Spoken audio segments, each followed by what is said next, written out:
Hata katika ile harakati tulikuwa tunatafuta watu katika hiyo mto ya Murunyi, tulitumia mpaka tukalipa watu ambao wanaenda mtoni na serikali wako kutoka serikali wako, mpaka tukanunua makamba ya kufuka naye bila ujuzi.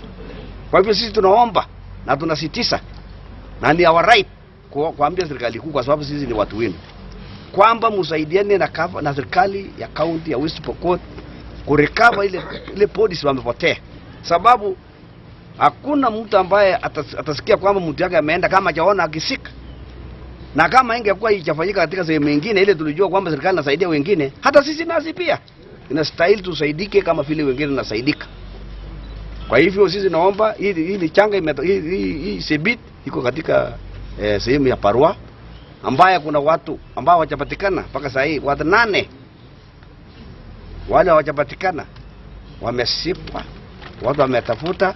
Sasa mtu mraia ana ujuzi, yule mtu ako na ujuzi anatumia ile taxpayer ya yule mtu ambaye amesikwa.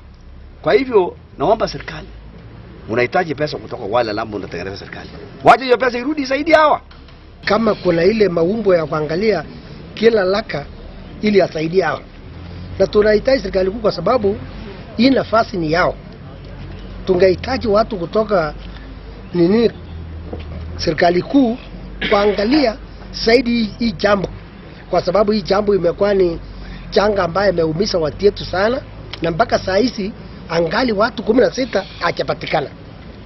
Watu zaidi ya 42 imepatikana ambayo mwili yao iko kwa mojari, na watu yao wako hapa na wameumia, kwa sababu kabla kuona watu yao hawezi wakatulia, kwa sababu shida yao zaidi ni kuangalia kupata watu yao ili washike.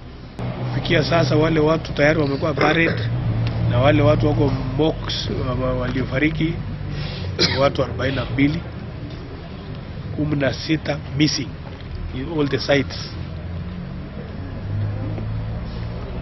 Na ombi ambalo unahitaji ni kwamba kuna specialized wing in national government, recovery, disaster recovery, wenye wangekuja kutusaidia kutupea umbwa ambayo ina sniff, kuweza kudirect kwa areas ambayo tunaweza kupata smells ya bodies ambazo siko buried, na machinery ya kuchimba,